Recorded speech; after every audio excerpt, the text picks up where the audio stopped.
Perkenalkan, nama saya Sonia. Saya berumur 25 tahun.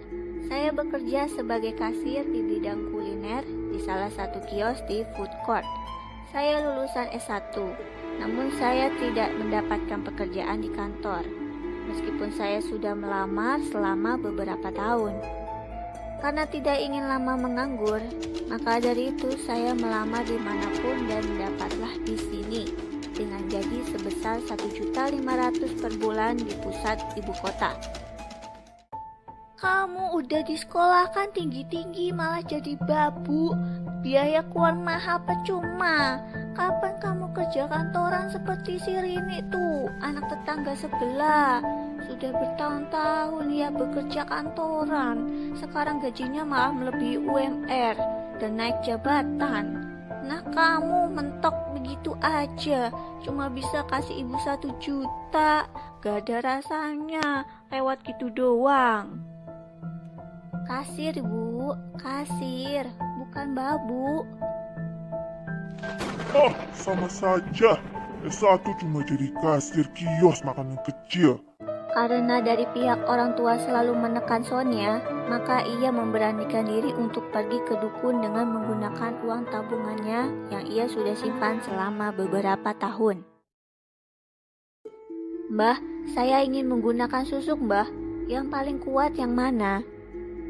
Walah Mbak langsung to the point saja. Coba konsultasi dulu ke saya, ada masalah apa, agar saya tahu susuk jenis apa yang cocok dengan Mbak. Gini mbah, saya ingin kerja kantoran di perusahaan ternama, agar saya bisa dapat gaji besar dan jabatan yang tinggi.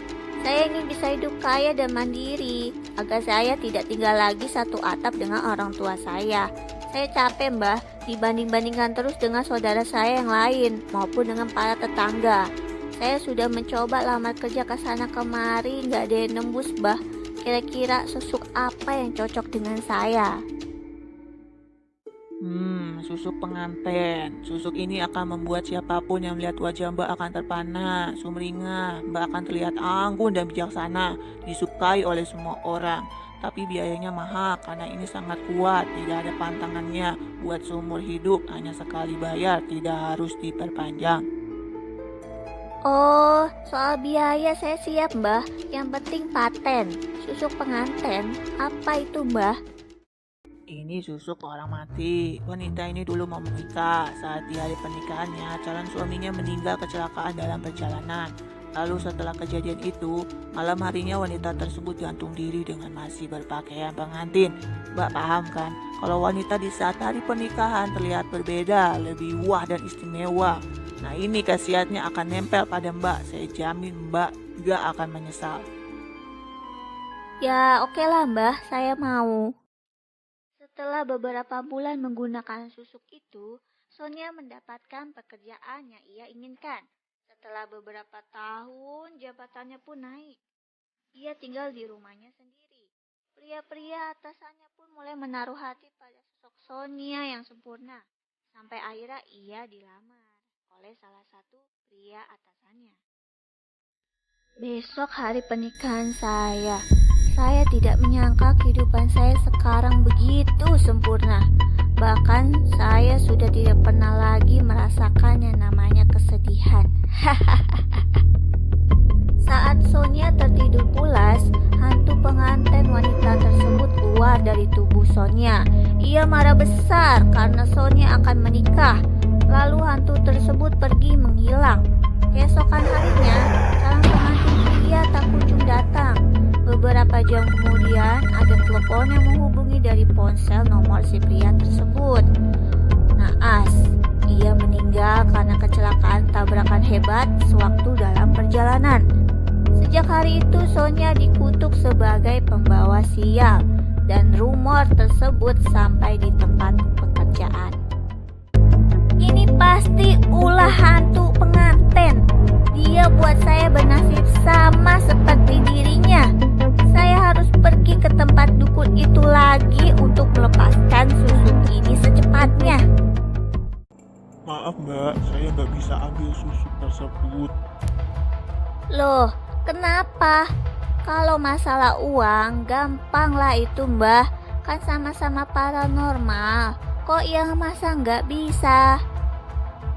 Yang bisa melepas hanya dukun yang memasangnya itu sendiri mbak. Beda orang beda kunciannya. Saya nggak bisa, apalagi susuk yang mbak gunakan sangat kuat tanpa pantangan. Maaf, saya nggak bisa.